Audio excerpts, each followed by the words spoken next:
5 tips on controlling weeds organically. Mulching. Organic mulch. Spread a thick layer, 3-4 inches, of organic mulch like straw, bark, leaves, or grass clippings around plants. Mulch not only suppresses weeds by blocking sunlight but also retains moisture and adds organic matter to the soil as it breaks down. Inorganic mulch. Materials like black plastic or landscape fabric can also be used. They're especially effective in vegetable gardens and for crops like strawberries. Hand pulling. It's labor-intensive, but one of the most effective and immediate ways to remove weeds is to pull them out by hand. Ensure you pull out the entire root system to prevent regrowth. Using tools like a hand weeder or a hoe can make the job easier. Boiling water. Pouring boiling water directly onto weeds can kill them, especially those growing in cracks or edges of pathways. It works by cooking the plant tissues, including the roots. Be careful not to pour boiling water on desired plants. Natural herbicides.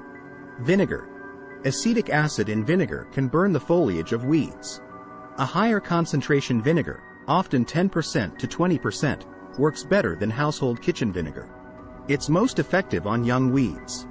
Salt. A salt solution can be used as a spot treatment. However, be cautious as salt can damage soil structure and harm beneficial organisms, making it unsuitable for plant growth. Citrus oil. This can strip the protective coatings from weeds, causing them to dehydrate and die. Cultivation and soil solarization. Cultivation.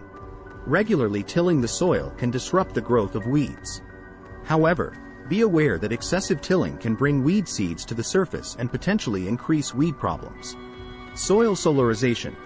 This method involves covering the soil with a clear plastic tarp during the hottest part of the summer. The sun's rays heat the soil, killing weed seeds and harmful pathogens. A combination of these methods, suited to your specific needs, can be highly effective in controlling weeds without the need for chemicals. Regular observation and intervention, as well as a proactive approach, are key to maintaining a weed-free garden organically. Thanks for watching and subscribe.